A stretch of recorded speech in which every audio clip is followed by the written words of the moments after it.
This is just a very short video, so I will skip my normal introduction and ending. I just wanted to make a few comments about this year's Super Bowl coming up this Sunday and some of the interesting numerology involved. And by that I mean biblical numerology.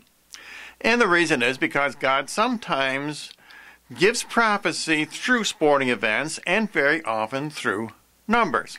So let's take a look. For example, this year's Super Bowl is the 47th, and both 4 and 7 are very important end times numbers. And, for example, the book of Revelation is structured around the two numbers 4 and 7.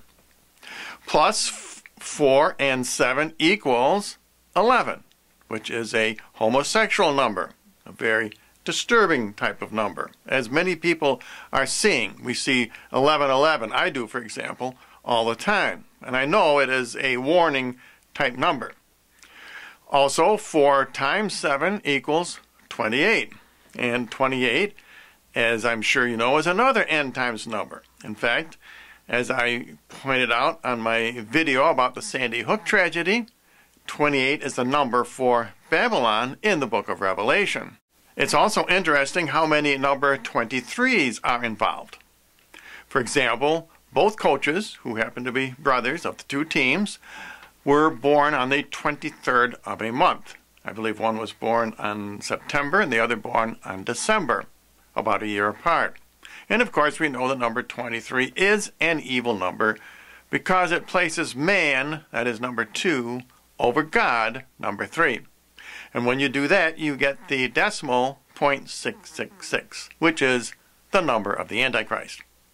And of course, this Super Bowl will be played on February the 3rd. That is 2-3.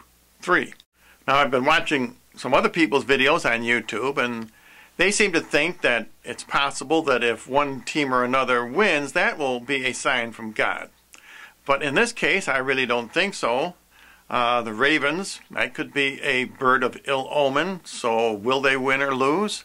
San Francisco is the gay capital of America. Would God want them to be defeated, or would they win? Because after all, in the end times, Jesus said it would be as the days of Sodom and Gomorrah. On the other hand, San Francisco is another name for St. Francis. So I don't see any prophecy possibilities in who wins or loses. But God can also give prophecies in other ways. For example, in last year's Super Bowl, the winning touchdown was scored by number 44 for the Giants, and he scored untouched. And I remember saying at the time that that indicated that Barack Obama would win his re-election bid without any serious opposition, and that proved to be true. I watched several other videos where the person predicted that the 47th Super Bowl would be the last Super Bowl. And I think that is very likely.